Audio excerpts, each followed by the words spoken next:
Yo les gens, j'espère que vous allez bien, je vous retrouve aujourd'hui pour une nouvelle vidéo sur GTA Online et ce coup-ci je vous propose de partir ensemble pour un petit gameplay avec une nouvelle voiture de la mise à jour Drug War qui est la mise à jour sortie en décembre 2022. Cette voiture c'est la Tundra Panther qui est tout simplement une réplique de Renault Alpine moderne, de Alpine A110 qui est ma foi vraiment bien réalisée sur le jeu et qui est vraiment quand même assez proche de l'original. Il y a quelques petits détails qui sont pas tout à fait conformes à la réelle Alpine A110, mais globalement elle est assez stylée et je voulais quand même la présenter en vidéo. Alors je sais que c'est pas forcément la vidéo qui marche le plus sur ma chaîne, le GTA Online, mais c'est quand même je crois assez rare qu'on ait sur GTA Online des voitures françaises ajoutées sur le jeu. Je crois qu'au total, les voitures inspirées un petit peu de voitures françaises, il y en a genre 2 ou 3 grands max, dont une réplique de Citroën SM, mais c'est très très rare. Du coup, bah voilà, forcément un peu obligé de la montrer en vidéo celle-ci. Ce serait chouette qu'un jour on nous rajoute, je sais pas, une petite Peugeot 208 GTI ou un truc comme ça, un peu un classique français, de moderne on va dire, ou alors plutôt un classique français un peu old school, genre une 205 ou un truc comme ça.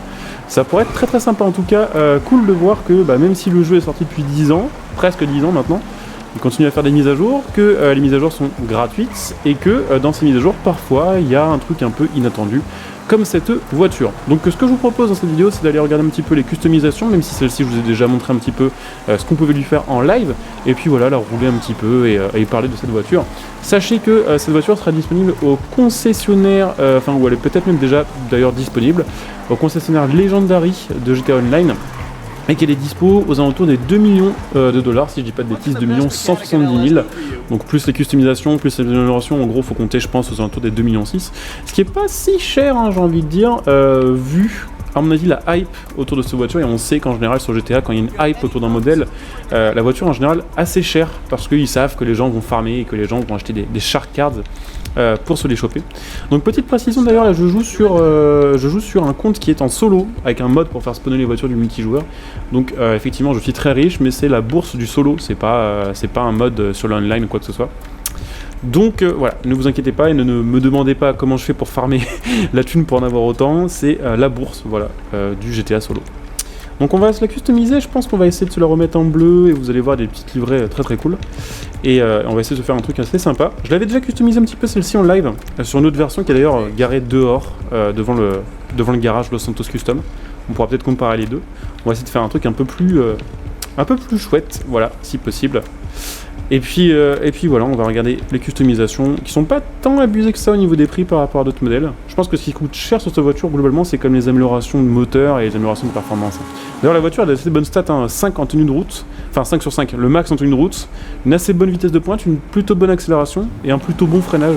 Donc en vrai, elle est, je pense, assez équilibrée. Bon, c'est une propu sur le jeu donc ça drift un peu en plus, vous verrez, c'est assez cool à conduire.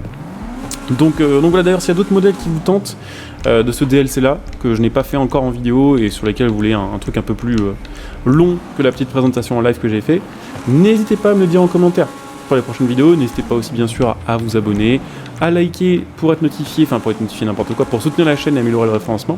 Et puis pensez aussi que vous pouvez venir me follow sur Twitch, puisque justement sur Twitch je fais du GTA, je fais pas mal de jeux.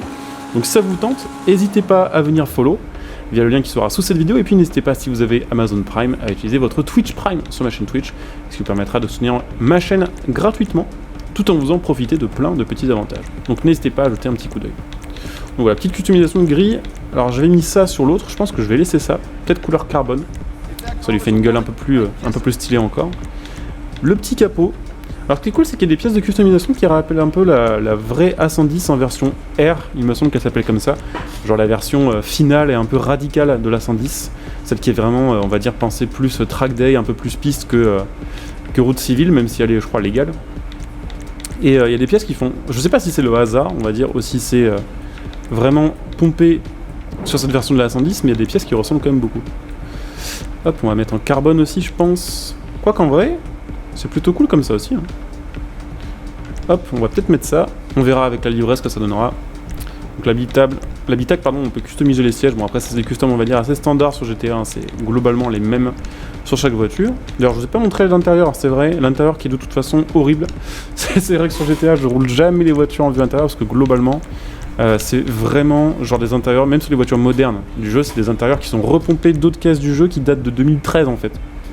Et c'était des intérieurs modélisés sur des voitures de genre 2010. Du coup bah, clairement, ça rend pas super bien, je dirais. On va peut-être d'ailleurs se mettre le bandeau tricolore hein, sur la voiture, histoire de RPZ un peu la France sur GTA. Voilà. Et puis on va peut-être changer la couleur, on va voir un petit peu. Mais elle est chouette, hein. Elle est vraiment jolie cette voiture. C'est ce que je disais justement quand j'en parlais un petit peu en live de cette voiture-là. C'est vrai qu'Alpine, c'est un peu bizarre ce qu'ils ont fait, parce que genre, il n'y a pas eu d'Alpine pendant très longtemps. Là, ils sont revenus, je crois, en 2017 avec celle-ci, la 110. Et en fait, la marque, elle est déjà plus ou moins en train de recrever, hein, si j'ai bien compris, parce que je crois que la marque Alpine va en gros être maintenant focus sur les versions sport électriques de voitures, on va dire, vendues chez Renault. Genre la prochaine Mégane, on va appeler ça comme ça, RS, mais électrique, sera, je crois, sortie sous le badge Alpine. Mais en vrai, l'Alpine, c'est connu pour quoi? C'est connu pour la 110, justement, soit l'ancienne, soit la nouvelle. Donc je pense que malheureusement ça va un peu se casser la gueule et que malheureusement cette marque qui aurait eu un petit revival sympa, voilà, aux alentours des années 2017, avec cette A110 qui est vraiment super stylée en vrai, bah, je pense que malheureusement ça va pas durer super longtemps. Voilà, j'espère que ce sera pas le cas, hein, j'espère qu'ils vont réussir à trouver un truc pour continuer à proposer des petites voitures comme ça, légères, en thermique, 4 cylindres, un peu vénère, parce que sinon ça va être chaud patate pour eux. Et bah voilà, parfait, bleu ultra. Chercher un truc du genre. Couleur secondaire, qu'est-ce que ça va être? C'est le capot, ok. Bon, de toute façon, on va laisser noir mat. Je pense que ça rend bien. Ça fait un petit côté encore un peu plus sportif. Le toit, on a le petit talon. Tiens, j'avais pas capté. Putain, en vrai, c'est stylé en full noir, le toit uni. Je vais peut-être mettre ça d'ailleurs. Ou juste le toit ouvrant. Qui est plutôt cool aussi. Ah, je sais pas, j'hésite un peu. Ça, c'est chouette. Hein. Couleur secondaire unie avec juste le toit de pin. C'est cool. Petit bête caisse custom aussi. Qu'est-ce qu'on va se mettre? En vrai, c'est abusé comme elle est ressemblante à la 110, celle-ci, hein, genre, je veux dire, à la vraie. Ça fait vraiment depuis, allez, 5-6 mises à jour que les voitures de GTA sont ultra ressemblantes au vrai modèle. Et franchement, je sais pas comment ils se mangent pas de procès. Autant sur des vieilles voitures, bon, on peut peut-être trouver des explications sur des modèles qui se vendent plus trop IRL et qui ont peut-être plus trop la cote. Autant ça... ça, c'est quand même moderne et genre, c'est obvious que c'est une Alpine, quoi. Et genre, vraiment, tout est une Alpine là-dessus. Donc je sais pas comment ils font pour éviter les procès, peut-être qu'à partir du moment où il n'y a pas de logo, pas de marque citée, ça passe. Peut-être que ça dépend aussi des constructeurs, peut-être que chez Alpine, genre c'est plus simple que de contrefaire par exemple une Mercedes ou une BM, je sais pas. Mais en tout cas, plutôt cool. On va regarder un petit peu les différentes jantes, après je vous avoue que sur cette voiture là, je trouve que les jantes stock sont les plus cool. Et on va quand même faire un petit tour des différentes possibilités. Ça j'aime bien aussi, mais bon, ça fait un peu chelou sur une A110 comme ça. Ça aussi, ça peut bien le faire. Hein. En vrai, petite jante assez simple, assez fine, qui font un peu light. Ça fait un petit côté circuit qui est cool. Et puis on peut les changer de couleur comme ça. Mais je pense qu'on va les laisser noir en fait. Ou noir carbone. Les pneus, qu'est-ce qu'on a? Bref, c'est pas fou. Ok, c'est pas les customs de pneus les plus sympas. Mais en fait, on a déjà fait le tour. Donc ouais, au final, ça va assez vite. Effectivement, je m'attendais à ce qu'il y ait plus de choses que ça. Et ouais, au final, je comprends que les améliorations soient pas si chères que ça sur cette voiture-là. Donc c'est plutôt cool qu'ils nous mettent une petite Alpine. J'espère que cette voiture plaira. J'espère qu'elle se vendra bien sur l'online et que ça motivera peut-être Rockstar à sortir d'autres voitures un peu inspirées voitures françaises. Parce que franchement, c'est chouette, tout simplement. Donc évidemment, vous me dites en commentaire, les gars, si vous voulez que je vous en fasse d'autres de cette mise à jour de ce DLC. N'hésitez pas, voilà, c'est motivant d'avoir de toute façon un retour et puis ça aide un petit peu au référencement de la chaîne. Donc n'hésitez pas, pensez évidemment, si ça vous intéresse, à venir me follow sur Twitter. Sur Twitter, j'ai l'occasion de parler assez souvent de news, de vous partager des petits trucs plutôt sympas, donc n'hésitez pas. Vous pouvez aussi m'envoyer des messages privés sur Twitter d'ailleurs.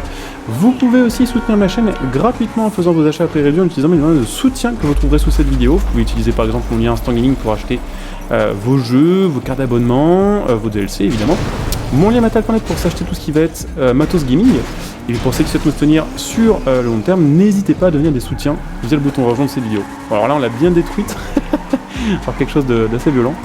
D'ailleurs, sachez que la voiture sur ce jeu est bridée au niveau VMAX, en tout cas d'après les fichiers du jeu, aux alentours des 157 km/h, je crois. Ce qui est un peu ridicule IRL, on va dire, comparé à une vraie Alpine qui fait 100 km/h de plus que ça à l'aise. Mais sur GTA, en fait, il faut savoir quand même les grosses hypercars, genre là, par exemple, ils ont mis une réplique de Koenigsegg Jesko, qui IRL dépasse théoriquement les 500 km/h. Sur ce jeu, elle est bridée à quelque chose comme 180-190 km/h. Donc sur GTA 5, il y a des incohérences comme ça, enfin pas des incohérences, c'est juste que c'est comme ça en fait par rapport à l'état de la map. Les voitures sont pas si rapides pour éviter que ce soit n'importe quoi. Mais bon, 160 km/h à peu près un VMAX pour une voiture comme ça qui est en catégorie sportive, classique je crois. C'est plutôt cool, voilà, c'est pas une dinguerie. Après elle est cool à conduire, hein, comme vous l'aurez vu. Bon, on a un petit peu drifté, on a un peu perdu le contrôle, mais c'est ma faute. Mais elle se conduit plutôt bien, le freinage est plutôt cool.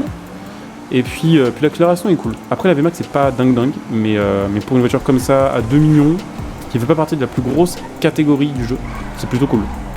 Donc ouais, on va arriver tranquillement à la fin de cette petite vidéo. J'espère que vous l'aurez apprécié. Si c'est le cas, comme d'hab, pensez à liker, vous abonner. Et puis écoutez, on se retrouve très bientôt pour une nouvelle vidéo. Portez-vous bien. Ciao à tous.